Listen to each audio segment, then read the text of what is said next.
What if you fired your boss and replaced them with AI? That's exactly what one startup did. They created an AI CEO and let it run the company for 6 months. The result?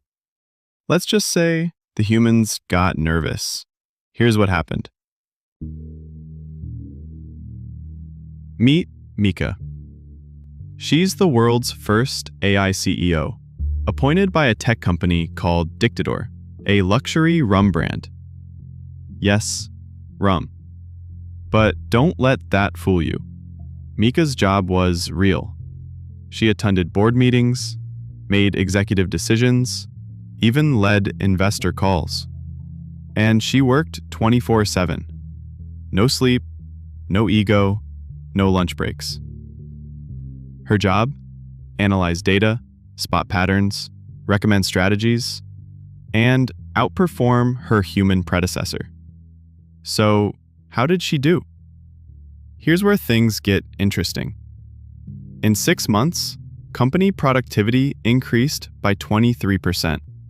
Customer response time dropped by 61%. And employee feedback? Well, let's just say the humans had mixed feelings. Some loved her. Mika doesn't micromanage. She's fair. And she's always available.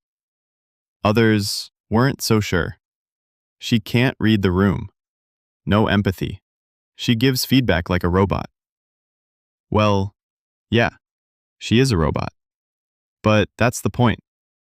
AI doesn't take things personally. It doesn't play office politics, and it makes decisions based on pure logic. And that's terrifying. For humans who rely on emotions, instincts, and experience. So here's the big question. Are AI CEOs the future? Probably not everywhere. But for data-driven businesses, it's already happening. AI is running customer service, managing hiring, even approving budgets. The human CEO might not be obsolete, but they're no longer the smartest one in the room. Subscribe to NextGen AI for more real-world stories like this. Because the AI revolution isn't coming, it's already in the corner office.